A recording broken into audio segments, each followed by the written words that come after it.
चलो बेटा example number 5। सभी टाइप के मैं प्रॉब्लम आपको पढ़ा रहा हूं कि एग्जाम में आपको कोई डिफिकल्टी ना हो।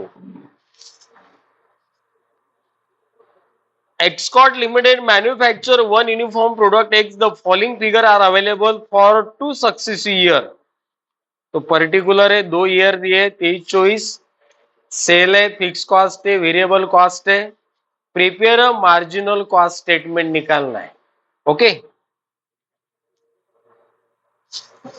सो marginal cost statement,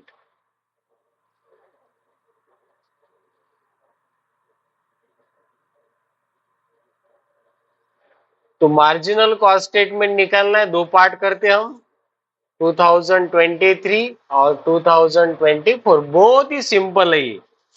cell given है बेटा, सेल कितना है 1 लाख, माइनस क्या करना है variable cost, so given in the example 50,000 is equal to क्या आ गया 50,000। Name of the amount contribution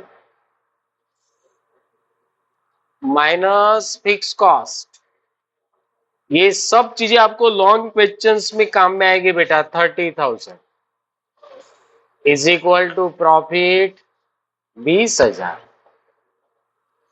क्यों पढ़ा रहा हूं इतना सिंपल, क्योंकि आगे लॉन्ग क्वेश्चंस में सब कंटेंट वाले आने वाले।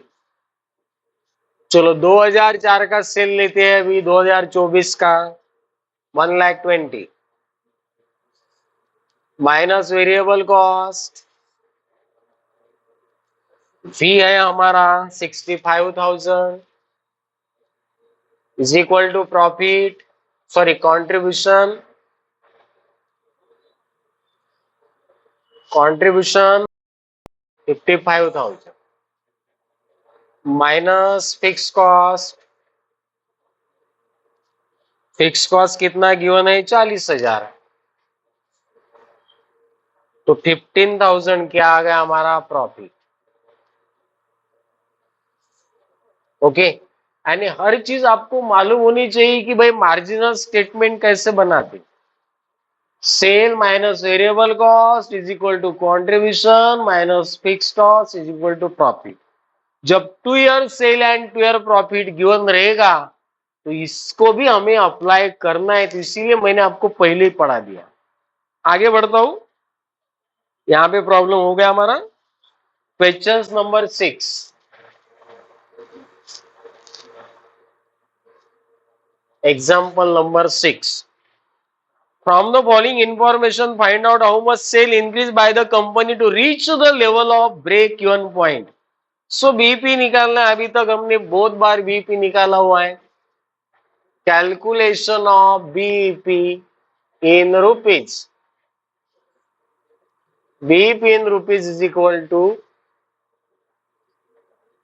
F upon 1 minus V upon S. तो अमाउंट में ध्यान दो, फिक्स कॉस्ट 2 लाख है,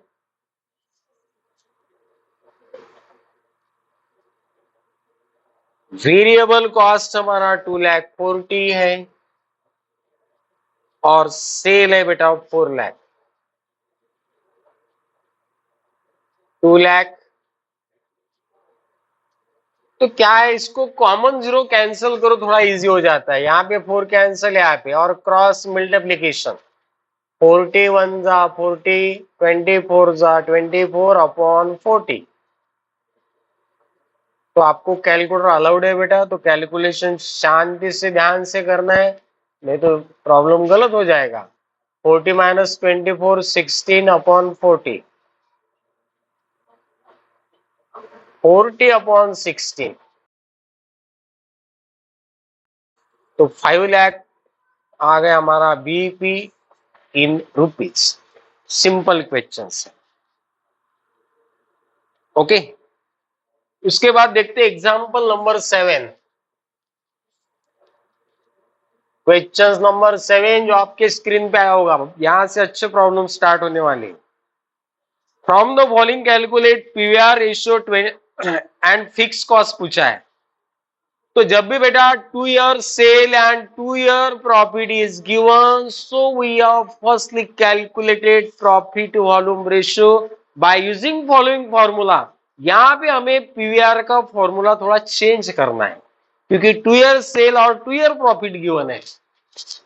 तो पहले निकालता हूं मैं calculation of PVR, profit volume ratio.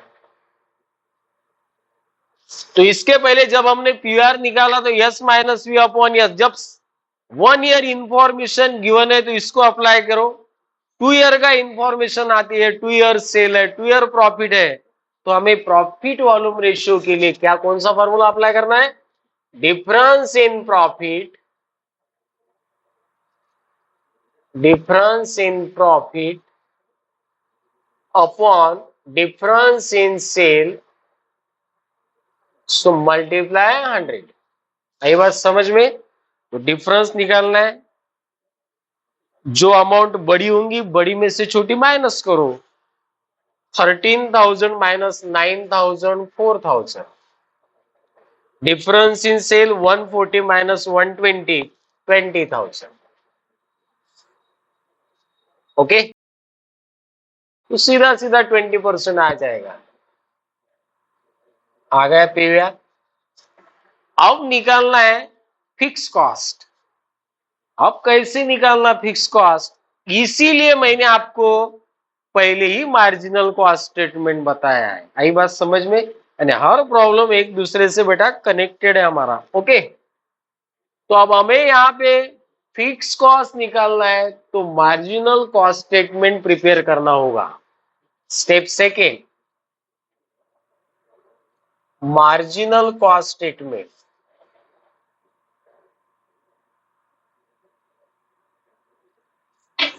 Cell, अब यहां पे बेटा 2 year गिवन है तो बच्चे कंफ्यूज हो जाएंगे कि भाई सेल कौन सा लेना है। तो सेल हमेशा करंट ईयर लेना है, सेल फॉर करंट ईयर। जो आपका नेक्स्ट है प्रॉब्लम में वही करंट ईयर है, 1,40,000 माइनस वेरिएबल कॉस्ट। सभी स्टूडेंट ध्यान दो, इंपॉर्टेंट है ये। अब वेरिएबल कॉस्ट का तो कुछ दिया नहीं भाई, बट हमारे पास में पीवीआर है, ये 20% है। इट मीन्स दैट 100% में से 20% है। आई बात समझ में? तो अगर हमारा पीवीआर 20% है तो it means that variable cost 80% रहेगा, दैट इज रिमेनिंग। यहाँ पे 40 आता है तो 60 आएगा, 50 आया तो 50 आएगा, यहाँ पे 20 आया तो कितना आएगा बेटा? 80%। तो 80% ऑन 1,40,000, 1,12,000, ये आ गया हमारा variable cost 28,000, right, is equal to contribution minus fix cost जो निकालना है हमें, इज इक्वल टू प्रॉफिट। तो जैसे हमने सेल फॉर करंट ईयर, तो प्रॉफिट ये भी फॉर कौन से ईयर का लेना है हमें? Current year. तो प्रॉफिट करंट ईयर का कितना गिवन है बेटा? 13,000। 28,000 माइनस 13,000 15,000 क्या आ गया हमारा? Fix cost. आई बात समझ में? यानी ऐसा प्रॉब्लम पीजी लेवल पे पूछा जा सकता है। आई बात समझ में? यहाँ पे 2 year सेल और 2 year प्रॉफिट गिवन है सिर्फ, तो मैंने सबसे पहले क्या निकाला बेटा? पीवीआर। उसके बाद में मैंने क्या बनाया? Marginal cost statement. इसीलिए पहले मैंने आपको ये प्रॉब्लम में पढ़ा दिया। आई बात समझ में? तो यहाँ पे हमारे 7 क्वेश्चंस कंप्लीट हो चुके। आगे नेक्स्ट देखते। तो बेटा account for manual decision MCom second semester के लिए हमारा पूरा कोर्स हमारे ऐप पे अवेलेबल है, जो हमारा डीसीसी क्लास ऐप है, लिंक दी हुई है। आप वो ऐप को डाउनलोड करो और अगर कुछ प्रॉब्लम है तो कमेंट्स में लिखो या व्हाट्सएप पे दिए हुए नंबर पे कॉल भी आप कर सकते हो। इसमें और आगे आगे प्रॉब्लम आएंगे हमारे। Okay, thank you.